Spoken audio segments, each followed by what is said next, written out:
You know, this is a very odd place to be selling potions. Well, I figure center of danger between quest points, perfect location to be selling health potion.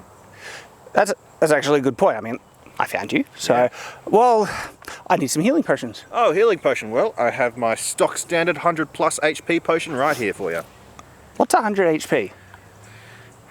Let's just say it's meta. Okay. How do I know this is even going to work? Because if I go off and fight a dragon, I get injured, I'm on death's door, and then I take this and it doesn't work. So, look, I need some assurances, okay? Well, you can always haunt me in the afterlife. No, just kidding. Well, tell you what, let's test it on me. I want you to hit me as hard as you possibly can. Hang on. As hard as I can. As hard as you can. This will heal me from any wound. So go ahead, hit me as hard as you can. I admire your confidence. Everywhere, unless it's the head.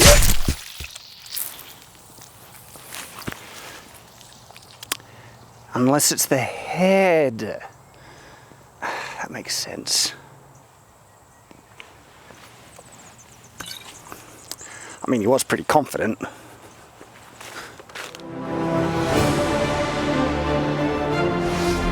Shadowversity. I'm going to need an enhancement for this one. Potion of Eloquence.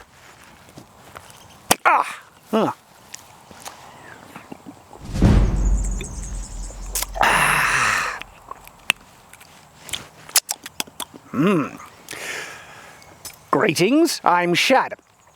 And of course, as you've probably been able to tell, we're going to talk a little bit about potions. Potions, magical or otherwise, are a bit of a staple in fantasy, yet it's really interesting when you try and consider how would they actually work. And I want to discuss different rules that we might want to implement and different things that could result out of if potions actually existed. Because the most common potion, and often more used in video games, is the classic healing potion, usually of a red colour. Whenever you're playing a game, you get injured, just down one of these and you're all good. But that would have drastic, and I mean drastic effects on the world if you actually had a liquid that could heal you. And also, you might think this is a funny question, but it's actually rather important if you're world building, creating a story or anything. How do they work? Because the mechanics of how they work, again, would have interesting mechanics. Is it a spell, a type of magic that's been infused in the liquid? Or is it actually a type of chemistry from a really special plant or something like that? All these things, again, would affect how it actually operates, and also the magic at large. So we're going to discuss and break down the ins and outs of potions. But before we do, if you do adopt any of the ideas that we're talking about here, or it inspires you to come up with your own ideas, there is a great program that will enable you to keep track of all these rules and world building that you're making for your story, your role-playing game, or even it could be game development. And that is the upgrade from Campfire Blaze, campfirewriting.com. In addition to Campfire Blaze's great features of interactive maps, timelines, your ability to make your own race compendium, internal word processor, character backgrounds, world building notes, enabling you to keep track and managing your growing story and vibrant world, campfirewriting.com brings two new brilliant features: Learn and Explore. The Learning feature offers great articles on writing, world building that can also be submitted for approval to be presented on the website itself, creating a one-stop shop for writers, world builders, tabletop role players where you can learn about whatever you need. The next feature is Campfire Explore, where, in Explore, people can create public projects of their behind-the-scenes campfire writing work, enabling you to share your vibrant worlds with, say, your players in your role-playing group, but also having a great look, accessible, world-building presentation of your world for anyone to check out, which can be a phenomenal complement to your writing and world. Indeed, Campfire and I have teamed up to show you just how this can be done with the Chronicles of Everfall Campfire Explore page. You can go check out and learn all about the world of my novel, Chronicles of Everfall, Shadow of the Conqueror, and see just how you can create your own awesome presentations for your fantasy worlds that you can give access to people to check out, with the possibility of being able to monetize your work Patreon style in the future. So Campfire has just gotten even better with campfirewriting.com, It is a phenomenal product with one of the most flexible payment structures that you can find, where you can pick only the features that you intend to use and you don't need to pay for things that you never get around to using in the first place. You can choose to do one-off purchases or opt for monthly subscriptions, which can be as affordable as $1 a month. It is absolutely brilliant, a phenomenal tool for any writer, world builder, role player, and anyone developing a world at all for whatever project you're working on. So do go check out campfirewriting.com. Thank you to them for sponsoring this video, and there is, of course, a link in the description below. Okay, potions. Now, to start us off, I'm going to kind of build up to the more magical level potions and the ins and outs of there, because you could start with potions being literally a type of chemistry, okay? Because in a fantasy world, you can have your world actually have more advanced, chemical science than certainly we had in the medieval period. And you can even add fantasy plants that have unique effects. And we actually kind of see as an example, Brandon Sanderson in the Stormlight Archives, he has a special type of reed that the characters end up literally harvesting because it has the sap has antiseptic properties, and they make antiseptic or antibacterial medicine out of it. And so you can create like what if you had a plant that had, I don't know, some type of, I'm not a chemist, enzyme, chemical, something like that, that naturally, for some reason, repaired tissue, okay? So the plant had a natural effect on doubling, tripling, or enhancing your platelet count, or it had compatible platelet counts that's corresponds to humans. Now, as crazy as that is, it's fantasy. You can just say something like this exists. You don't even need to go into the science because they might not understand the science. They just know, well, someone tried eating this and they started to heal quicker. It's funny because this type of explanation is actually seen in a lot of fantasy properties. In Dragon's Dogma, there is a plant called green Rush? I can't remember the exact pronunciation, but you would eat it and heal, and then that's the actual basis for the healing potions in the world. And so that could be where you get your healing potions, and you could decide how big of an effect it would have.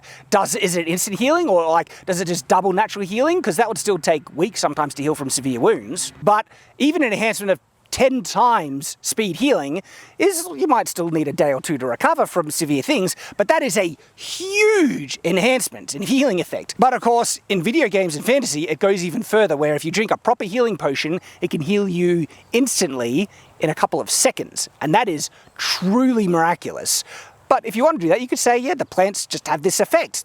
Now, if you do something like that, you should extrapolate how this would affect the world. Because if you have an enhanced or magical source of healing, this could truly affect the medical technology, because why would they need to research medical technology if they just have, a plant that does it for them? Which means if they don't have access to the potion, they could be in severe trouble. Like a small cut could be infected and they have no idea how to deal with it and they die. So think about the implications when you include something like this. Now, that's looking at kind of the natural way. What about the more magical things? And this is where sometimes I've wondered, how would potions really work in a magical sense? Because when you ingest something, right, you can understand that it would affect your physical body. And so, in that sense, potions that affect your frame of mind, your health, healing, also how you regard other people, that kind of makes sense. And so, a potion of sharpness that keeps you awake, or can make you think faster, heal faster, or even make you fall in love with someone, the classic potion of love, or whatever it is. That actually makes sense because it's affecting your person.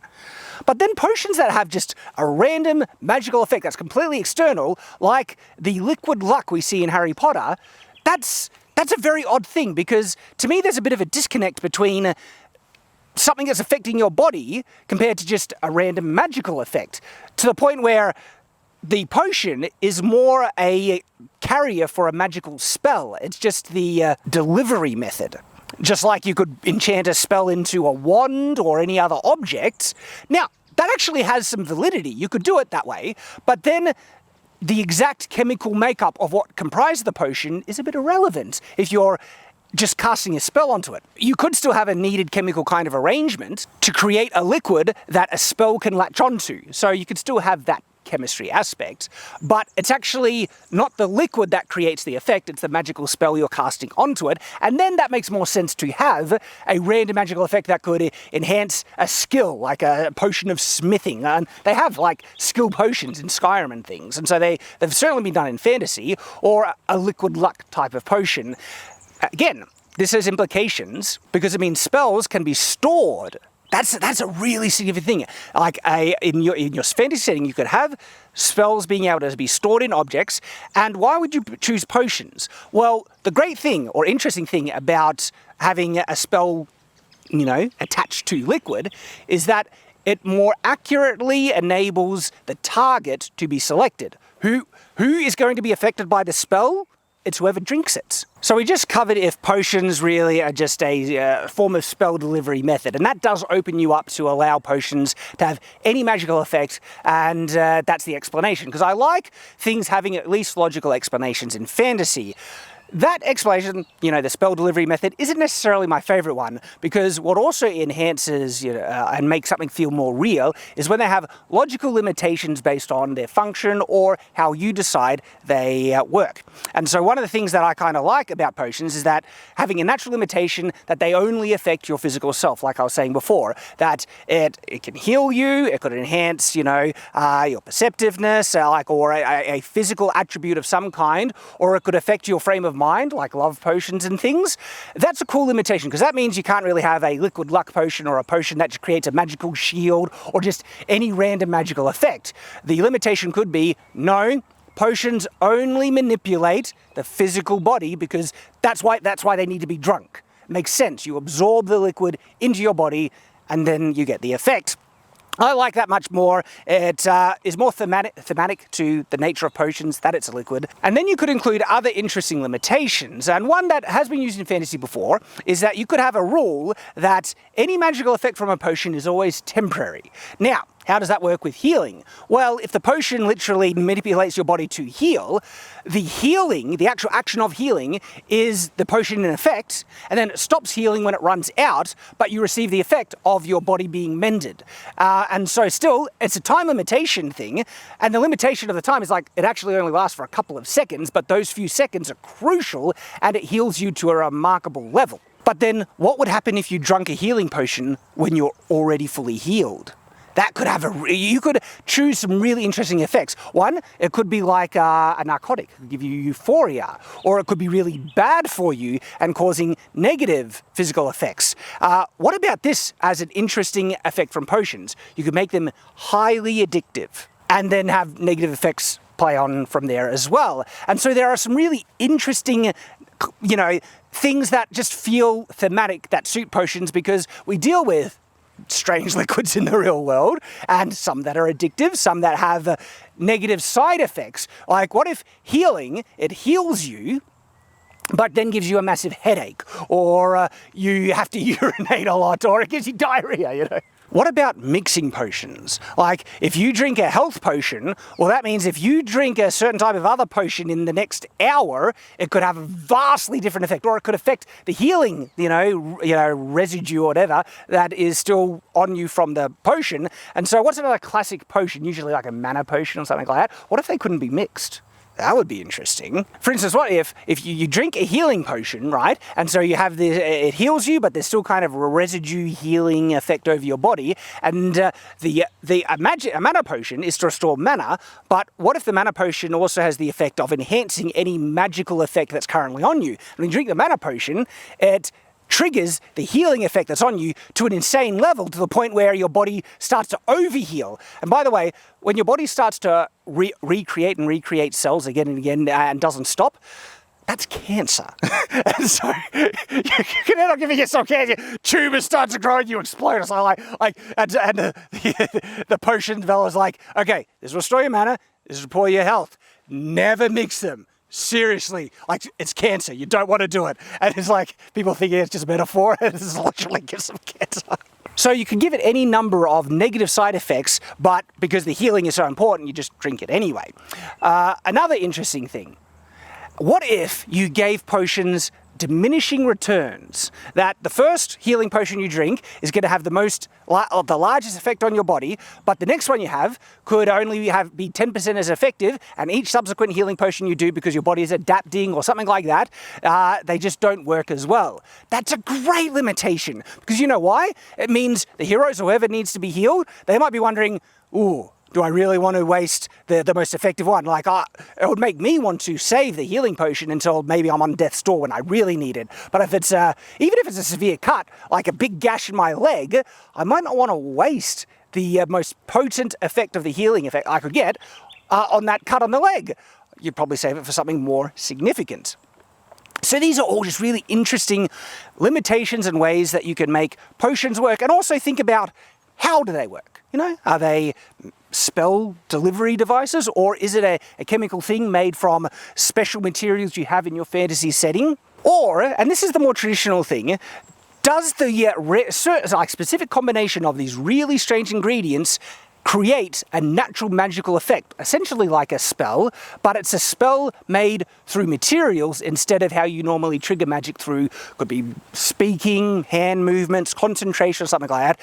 But that is a really interesting element. Like, if you actually go that route, where the combination of material elements can create magical, byproducts, like results, like explosions, that, like, what if you accidentally someone's just, trying to create a new soup, and it wasn't even the full combination of things, but it was just the combination, say 10% of the, ingredients they put in, they decided to do something random or try something, and then it has this random magical effect. Like, how would you discover it? And again, this is where it comes into the alchemy side of stuff, where people just try and combine different things.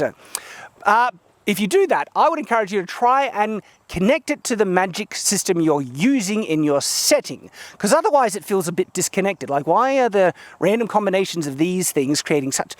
Again, I go back to the liquid luck thing from Harry Potter. That's such a odd spell to be made from the combination of materials. Now, you could think it's fine, and that's great, but to me it's like, so could someone cast that type of spell? Like, why is it limited to the material? Why is it limited to a potion? I don't know. So, potions, they're actually a lot to consider in regards to them. How do they work? What type of effects they have? And limitations, and also how your world would adapt or respond to the presence of potions. And I'm actually looking forward to exploring this, because even though potions are, like, I'm writing a medieval fantasy book at the moment, and it's going to have potions in it, not in the first book, but when they start to get introduced, they're going to be rare. Seeing how the world and characters adapt and how they're used is going to be really, really fun to explore. And in actual fact, how easy would it be to use these while you're adventuring or in combat? Well, stay tuned for the next video that'll be coming out here on Shadowversity, because we're going to be exploring exactly that. And I hope to see you there. So until that time, farewell.